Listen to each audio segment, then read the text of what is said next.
കൂടെ അല്ലായിരുന്നെങ്കിൽ അനിമോൾ എല്ലാവരും പിച്ച് ചെയ്യുന്നതിന് ഞാൻ എഴുതി വെച്ചാൽ അനിമോൾ ഒരു 50 ദിവസം 60 ദിവസം എവിക്റ്റ് ആയിട്ട് നാണം കിട്ടിയ എവിക്റ്റ് ആയിട്ട് ആ പെണ്ണിനെതിരെ അടുത്തൊരു 10 കൊല്ലത്തേക്ക് സൈബർ അറ്റാക്കും പിടിച്ച് ആ പെണ്ണിന്റെ കരിയർ അടക്കം നശിപ്പിച്ച് ആ പെണ്ണ് വഴിയതാരായനെ.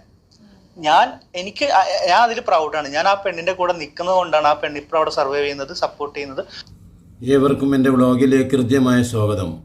ഞാൻ ഇന്ന് പറയുന്നത് കൂടുതൽ പറഞ്ഞ് വെറുപ്പിക്കുന്നില്ല. അതായത് ബിഗ് ബോസ് സീസൺ അവസാനിച്ചു കഴിഞ്ഞു. ഈ അവസാന നിമിഷം വരെ യഥാർത്ഥത്തിൽ ഈ അനുമോൾ കപ്പെടുക്കുമെന്ന് ആരും പറഞ്ഞിട്ടില്ല.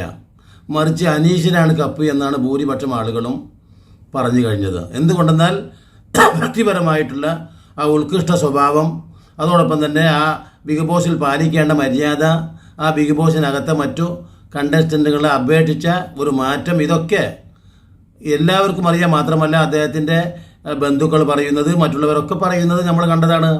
മാത്രമല്ല 110% യഥാർത്ഥത്തിൽ അനീഷിന് തന്നെയാണ് കപ്പ് എന്ന് ഉറപ്പിച്ച ഒരു സംഗതിയാണ്. പക്ഷേ മാത്രമല്ല എന്നിട്ട് എവിടെയാണ് ഇതിൽ വന്ന കൃത്രിമം? അതായത് കപ്പടിക്കുന്നത് അനീഷാണ് എന്ന് മുഴുക്കെ ബോധ്യമാവുകയും മാത്രമല്ല അത് അറിയപ്പെടുകയും ഒരു വേള അത് പബ്ലിഷ് ചെയ്യുകയും ചെയ്തിട്ടുണ്ട് എന്ന് പോലും പറയുന്നുണ്ട്. എന്നിട്ട് എന്താണ് യഥാർത്ഥത്തിൽ സംഭവിച്ചത്? എല്ലാവരും വിചാരിച്ചതുപോലെ തന്നെ ബിഗ് ബോസ് നടത്തിക്കൊണ്ടിരിക്കുന്ന ഈ പരിപാടിയിൽ ദുരൂഹതകൾ നിറഞ്ഞ ഒരു സംഗതികളാണ് നടക്കുന്നത്. അതുകൊണ്ട് വിജയമായിട്ട് വരുന്നുണ്ടെങ്കിൽ I am very proud of it. Because എനിക്ക് എൻ്റെ ഡ്യൂട്ടി ഞാൻ ചെയ്യുന്നുണ്ട്. അതുകൊണ്ട് തന്നെയാണ് അവസാന നിമിഷം വരെയും കപ്പ് നേടുന്നത് അനീഷ് ആണ് എന്ന് ബോധ്യമായിരിക്കെ പിന്നെ അവിടുത്തെ ഒരു തിരിമറി. എന്തിനേറെ പറയണം, അനുമോൾക്ക് വേണ്ടി ഈ PR വർക്ക് ചെയ്യുന്ന വിനു എന്ന് പറയുന്ന ആ വ്യക്തി പറയുന്നത് എല്ലാവരെയും ഞെട്ടിപ്പിക്കുന്നതാണ്. അത് നിങ്ങളൊന്ന് കേട്ടു നോക്കൂ. ഈ അനിമോളുടെ കൂടെ അല്ലായിരുന്നെങ്കിൽ അനിമോൾ എല്ലാവരും പിച്ച് ചെയ്യുന്നതിന് ഞാൻ എഴുതി വെച്ചാൽ അനിമോൾ ഒരു 50 ദിവസം 60 ദിവസം എവിക്റ്റ് ആയിട്ട് നാണം കിട്ടിയ എവിക്റ്റ് ആയിട്ട് ആ പെണ്ണിനെതിരെ അടുത്തൊരു 10 കൊല്ലത്തേക്ക് സൈബർ അറ്റാക്കും പിടിച്ച് ആ പെണ്ണിന്റെ കരിയർ അടക്കം നശിപ്പിച്ച് ആ പെണ്ണ് വഴിയതാരായനെ. ഞാൻ അതിൽ പ്രൗഡാണ്. ഞാൻ ആ പെണ്ണിന്റെ കൂടെ നിൽക്കുന്നത് കൊണ്ടാണ് ആ പെണ്ണ് ഇപ്പോൾ അവിടെ സർവൈവ് ചെയ്യുന്നത്, സപ്പോർട്ട് ചെയ്യുന്നത്. ഇപ്പൊ കണ്ടില്ലേ നിങ്ങൾ, ഈ വിനു എന്ന് പറയുന്ന അനുമോൾക്ക് വേണ്ടി എന്താ പറയുക, കണ്ണിൽ എണ്ണയൊഴിച്ച് ഉറക്കൊഴിച്ച് അധ്വാനിച്ചു കൊണ്ടിരിക്കുന്ന ആ PR പറയുന്നത്, ഈ പറയുന്ന അനുമോള് തീർച്ചയായിട്ടും ഈ കപ്പ് എനിക്ക് എൻ്റേതായിട്ടുള്ള ഈ വർക്കുണ്ടായിരുന്നില്ലെങ്കിൽ ഇതിൽ ഇടപെട്ടത് മുഴുവൻ ഞാനാണ്. ആലോചിച്ച് നോക്കും. മാത്രമല്ല എൻ്റേതായ ഒരു സ്വാധീനം, ഇപ്പം നമ്മളൊക്കെ സാധാരണ പറയുമല്ലോ, എന്തെങ്കിലും ഒരു കാര്യം അതിൻ്റേതായിട്ടുള്ള രീതിയിലല്ലാതെ പോകുമ്പോൾ പിൻവർക്ക് എന്ന് പറഞ്ഞാൽ സമ്മർദ്ദങ്ങൾ, തന്ത്രങ്ങൾ, അഥവാ ബാക്കിൽ നടക്കുന്ന തികഞ്ഞ കറുത്ത കൈകളുടെ നമ്മളൊക്കെ പറയും. രാഷ്ട്രീയത്തിലായാലും മറ്റു സംവിധാനത്തിലായാലും കുട്ടികളുടെ സ്പോർട്സ് മേഖലയിലായാലും അല്ലേ, സാധാരണ അതിൻ്റെ പിന്നിൽ പ്രവർത്തിച്ച ആ കറുത്ത കൈകൾ. ഇപ്പോൾ നമ്മൾ മാർക്കിടുന്നവരെ കുറിച്ചൊക്കെ കേട്ടിട്ടുണ്ടല്ലോ ഈ പറയുന്ന കലാലയങ്ങളിലൊക്കെ. അപ്പോൾ അതിനകത്തൊക്കെ നടക്കുന്ന ഒരു കറുത്ത കൈകളുണ്ട്. ആ കറുത്ത കൈ വിനുവിൻ്റെ കൈ പ്രവർത്തിച്ചു എന്നാണ്. അതുകൊണ്ടാണ് വിനു ഇത്ര ആധികാരികമായിട്ട് പറയുന്നത് തീർച്ചയായിട്ടും അനുമോൾക്ക് ഒരിക്കലും കപ്പ് കിട്ടാനുള്ള അവകാശമില്ല. മാത്രമല്ല അനീഷിനാണ് കപ്പ് കിട്ടേണ്ടിയിരുന്നത്. എന്നിട്ട് ഞാൻ അതിൻ്റെ ഉള്ളിൽ പുറത്ത് അനുമോൾ കളിച്ചതിനേക്കാൾ പിന്നിൽ ഞാൻ കളിച്ചിട്ടുണ്ട് എന്ന് ഈ PR വിനു പറയുന്നുണ്ട്. എന്തു തന്നെയായാലും ഇപ്പോൾ വിനുവിനാണ് ഏറ്റവും വലിയ സങ്കടമുള്ളത്. എന്തുകൊണ്ടെന്നാൽ വിനുവിൻ്റെ ഒരു പദപ്രയോഗം പോലും തനിക്ക് കപ്പ് നേടിയിരിക്കുന്നു, കപ്പ് കിട്ടിയിരിക്കുന്നു എന്നതിൻ്റെ അടിസ്ഥാനത്തിൽ ഇപ്പോൾ അനുമോൾ ഒരു വലിയ താരമായി തീർന്നു. ആ അനുമോളുടെ കുടുംബത്തെക്കുറിച്ചും ആ അനുമോൾക്ക് ആ കപ്പ് കിട്ടിയതിനെക്കുറിച്ചുമൊക്കെ അനുമോൾ പറയുന്നുണ്ട്. ഇപ്പം നിങ്ങൾ കേട്ടില്ല എന്താണ് പറയുന്നത് എന്ന്. അനുമോൾ ഇത്തരത്തിൽ A മുതൽ Z വരെയുള്ള കാര്യങ്ങൾ മൈജിയെക്കുറിച്ച് പറയുന്നുണ്ട്, ബിഗ് ബോസിനെ കുറിച്ച് പറയുന്നുണ്ട്, അതിലുണ്ടായിരുന്ന കണ്ടസ്റ്റൻറ്റുകളെ കുറിച്ച് പറയുന്നുണ്ട്, അങ്ങനെ എല്ലാം പറയുന്നുണ്ട്. ഇത്രയേറെ വാചാലമായി കാര്യങ്ങൾ മുഴുവനും ഈ പറയുന്ന അനുമോൾ പറയുന്നിടത്തൊന്നും തന്നെ ഒരൊറ്റ തവണ പോലും ഈ PR വിനുവിൻ്റെ പേര് എവിടെയും പൊങ്ങി വരുന്നില്ല. എന്തുകൊണ്ടാണ് അങ്ങനെ പൊങ്ങി വരാത്തത്? അതിൻ്റെ പിന്നിൽ ഒരു വലിയ സംഭവമുണ്ട്. എന്തുകൊണ്ട്? ആ ക്രെഡിറ്റ് വിനുവിനായിരിക്കും. അതാണ് ഇപ്പോൾ താൻ വിജയിച്ചു കഴിഞ്ഞിരിക്കുന്നു. അതുകൊണ്ട് തന്നെ അതിന് ഒരു വലിയ പങ്കാണ് വിനു വഹിച്ചത് എന്നാണ് വിനു പറയുന്നത്.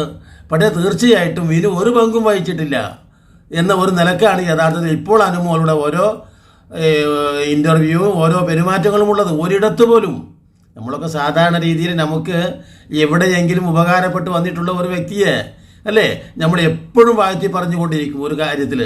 നമ്മളൊക്കെ ഒരു പ്രസംഗ സദസ്സിൽ പോയിട്ടുണ്ടെങ്കിൽ അല്ലേ, നമുക്ക് മുമ്പ് പ്രസംഗിച്ച ആളെക്കുറിച്ച് മഹിമ പറയും, അല്ലെങ്കിൽ ആ സദസ്സിലുള്ളവരെ കുറിച്ച് പറയും. സാധാരണ ഒരു രീതിയാണ്. പക്ഷേ തനിക്ക് ഇത്രയും വലിയ വിജയം തന്ന് തനിക്ക് ഏറ്റവും വലിയ ലോകപ്രശസ്തമാക്കിയ ആ PR വിനുവിൻ്റെ പരാമർശം ഒരിടത്തും നടത്തുന്നില്ല. എന്തുകൊണ്ട്? അപ്പോൾ വിനുവിൻ്റെ പങ്ക് തീരെ ഇല്ല എന്നതാണോ? അതല്ല വിനു പറയുന്നത് നുണയാണോ? അതല്ല ഈ അനുമോൾ പറയുന്നതാണോ നുണ? അതോടൊപ്പം തന്നെ വിജയത്തിലെത്തി ഇനി എനിക്ക് എന്തിനാണ് ഈ വിനുവിൻ്റെ സഹായത്തെ ഞാൻ എന്തിനു എടുത്തു പറയണം? അങ്ങനെ പറഞ്ഞാൽ തൻ്റെ ഈ പറയുന്ന എന്താ പറയുക, ഈ കപ്പിന് പൊലിമ കുറയില്ലേ എന്നാണ് യഥാർത്ഥത്തിൽ ഈ അനുമോൾ ചിന്തിക്കുന്നത്. തനിക്ക് കപ്പ് കിട്ടുന്നതിന് വേണ്ടി വിനു എന്ന PR വർക്ക് ചെയ്തിട്ടുണ്ട് എന്ന് പൊതുസമൂഹം അറിയുമ്പോൾ തൻ്റെ കപ്പിൻ്റെ പൊലിമ കുറഞ്ഞു പോകും. പക്ഷേ യഥാർത്ഥത്തിൽ അത് പറയാതിരിക്കൽ കൊണ്ടാണ് യഥാർത്ഥത്തിൽ ഇപ്പോൾ ഈ അനുമോളുടെ കപ്പിൻ്റെ പൊലിമ കുറഞ്ഞു പോകുന്നത്. എന്തുകൊണ്ടെന്നാൽ ഞാൻ എണ്ണയൊഴിച്ച്, അഥവാ അനുമോൾ സ്റ്റേജിൽ പ്രകടനം നടത്തുന്ന ഗെയിമിൽ, അഥവാ ബിഗ് ബോസിൽ പുറത്തുനിന്ന് ഗെയിമിലുണ്ട്, പങ്കാളിയായിട്ടുണ്ട്. പക്ഷേ ആ ഗെയിമിൽ പ്രധാനമായി അനുമോളെ വിജയത്തിന് ചുക്കാൻ പിടിച്ച ഈ കൈകൾ ഞാനാണ് എന്ന് സങ്കടത്തോടു കൂടെയാണ് അതിൽ വിനു പറയുന്നത്. ഇതിൽ നിന്നൊരു പാഠമുണ്ട്. എന്താണ് ആ വിനു പറയുന്നതിലൊരു വലിയ പാഠമുണ്ട്. എല്ലാവിധ നമ്മളൊക്കെ സാധാരണ പറയുമല്ലോ, ഇപ്പോൾ PT ഉഷ ഓടി ജയിക്കുമ്പോൾ അതിൻ്റെ കോച്ചിങ് നടത്തിയിരുന്നത് അതാണ്. ആ കോച്ചിങ് നടത്തിയ ആൾ പറയാറുണ്ട്, എല്ലാത്തിൻ്റെ പിന്നിൽ ഒരു ഗുരുവുണ്ട്, ഒരു PR വർക്കുണ്ട്. പക്ഷേ ഇപ്പോൾ ഇത് അനുമോൾ PR വിനുവിനെ തള്ളിപ്പറഞ്ഞിട്ടില്ല എന്ന് മാത്രമല്ല, തള്ളിപ്പറഞ്ഞിട്ടില്ല, പക്ഷേ വിനുവിൻ്റെ ഒരു പരാമർശവും, ഞാൻ പറഞ്ഞില്ലേ, സ്റ്റേജിലിരിക്കുന്ന ഒരു 5-6 ആളുകളുടെ ഒരു പരിപാടിയിൽ സാധാരണ ആ സ്റ്റേജിലുള്ളവരെ മുഴുവനും പരിചയപ്പെടുത്തിയിട്ടാണ് ആ പ്രാസംഗികൻ പ്രസംഗിക്കാറ് സാധാരണ, അല്ലേ? നമുക്ക് പരിചയപ്പെടുത്തി തരുന്നത് പോലും ഈ പ്രാസംഗികനായിരിക്കും. ആലോചിച്ച് നോക്കൂ. ഇത് തൻ്റെ വിജയത്തിന് മുഖ്യ പങ്ക് വഹിച്ച വിനുവിനെ ഒരിടത്തും പരാമർശിക്കുന്നില്ല എന്നതാണ് ഏറ്റവും എടുത്തു പറയേണ്ട, ഒരു ഹൈലൈറ്റ് ചെയ്ത് പറയേണ്ട ഒരു നാടകം. യഥാർത്ഥത്തിൽ ഇതിൻ്റെ സത്യങ്ങൾ ഇനി നമുക്ക് വരും ദിവസങ്ങളിൽ കാണാൻ കഴിയുമെന്നല്ലാതെ തീർച്ചയായിട്ടും ഇപ്പോൾ ഈ ഒരു സാഹചര്യത്തിൽ നമുക്ക് കാണാൻ കഴിയില്ല. എന്തുകൊണ്ട്? ഇപ്പോൾ ബിഗ് ബോസിനകത്ത് ഈ പറയുന്ന അനുമോൾ സ്വീകരണങ്ങൾ ഏറ്റുവാങ്ങിക്കൊണ്ടിരിക്കുകയാണ്. അപ്പോൾ അതുകൊണ്ട് തന്നെ ഈ സാഹചര്യത്തിൽ ഇപ്പോൾ ഇത് പൊളിഞ്ഞു വീഴുകയില്ല. നമ്മൾ പറയുമല്ലോ, മലയോട് കല്ലെറിയുക എന്നതുപോലെ അനുമോൾ ഇപ്പോൾ ഒരു മലയോളം വ്യാപിച്ചു കഴിഞ്ഞിട്ടുള്ള, ഒരു മലയോളം ശക്തി പ്രാപിച്ച ഒരു താരമാണ് ഇപ്പോൾ. അഥവാ ബിഗ് ബോസിൻ്റെ ഈ 100 ദിവസത്തെ പ്രയത്നത്തിൻ്റെ ഫലമായിട്ട് പലരും കപ്പ് നേടുമെന്നൊക്കെ പ്രവചിച്ചിരുന്നെങ്കിലും അത് അനുമോൾക്കാണ് കിട്ടിയിട്ടുള്ളത്. അതുകൊണ്ട് തന്നെയാണ് മലയോട് ഉപമിച്ചത് ഞാൻ. അപ്പോൾ അനുമോൾ ഇപ്പോൾ ഒരു മലയാണ്, അഥവാ ഒരു പവർഫുൾ, എന്താ പറയുക, ഒരു ഹാൻഡാണ് അവൾ. അതുകൊണ്ട് തന്നെ ആ പവർഫുൾ പ്രതിഷ്ഠയെ ഒരിക്കലും ഈ വിനു എന്ന് പറയുന്ന, ആ PR എന്ന് പറയുന്ന വിനു എന്ന് പറയുന്ന ആ വ്യക്തി ഇപ്പോൾ കേവലം ഒരു ചെറുകൈ മാത്രമാണ്, ഒരു ദുർബലമായിട്ടുള്ള ഒരു കൈയാണ്. ആ കൈ കൊണ്ട് ഈ അനുമോൾ എന്ന ഒരു വലിയ മലയിലേക്ക് എത്രയേറെ എറിഞ്ഞാലും, നമ്മൾ പറയാറുള്ളത് പോലെ മലയോട് കല്ലെറിഞ്ഞിട്ട് എന്ത് ഫലമാണ് എന്ന് പറയുന്നത് പോലെ ഒരു വൻമരമായി യഥാർത്ഥത്തിൽ ഈ അനുമോൾ ഉയർന്നു നിൽക്കുമ്പോൾ ഈ പറയുന്ന വിനു എന്നവൻ്റെ ദുർബലമായ കൈകൾ കൊണ്ടുള്ള ആ ചെറിയ ഏറിന് ഈ സമൂഹത്തിൽ ഒരു വിലയും കിട്ടുകയില്ല. മാത്രമല്ല, എന്തു തന്നെയായാലും ഈ അനുമോളുടെ കപ്പ് ബുദ്ധിമാന്മാരായ 1000-ൽ ഒരാളെങ്കിലും, ഇപ്പം നമുക്കൊക്കെ പണ്ട് സ്കൂളിൽ പഠിച്ച ഒരു കഥ ഓർമ്മ വരുന്നുണ്ട്. ഒരു രാജാവ് നഗ്നനായിട്ട് അതിൻ്റെ വിദഗ്ധന്മാരായിട്ടുള്ള വസ്ത്ര നെയ്ത്തുകാരൊക്കെ കടന്നു വന്ന്, അല്ലേ, എന്നിട്ട് എനിക്ക് ഏറ്റവും നല്ല വസ്ത്രം ധരിപ്പിക്കൂ എന്ന് പറഞ്ഞുകൊണ്ട് പുറത്തു നിന്നുള്ള വിദഗ്ധന്മാരായ നെയ്ത്തുകാരെ കൊണ്ടുവന്ന് തന്നെ നല്ല ഏറ്റവും വലിയ വസ്ത്രം ധരിപ്പിക്കുകയാണ്. എന്നിട്ട് ആളുകൾക്കിടയിലൂടെ ഈ രാജാവ് എഴുന്നള്ളുന്ന ഒരു സംഭവമുണ്ട്. അപ്പോൾ കേവലം ഒരു 12 വയസ്സുകാരനായ ഒരു കുട്ടി മാത്രമാണ് ഈ രാജാവിൻ്റെ നഗ്നത വിളിച്ചു പറയുന്നത്. അതാ രാജാവ് ഉടുതുണി ഉടുത്തിയിട്ടില്ലല്ലോ. പക്ഷേ രാജാവ് ഉടുതുണി ഉടുത്തിട്ടില്ല എന്നതായിരുന്നു യഥാർത്ഥ സത്യം.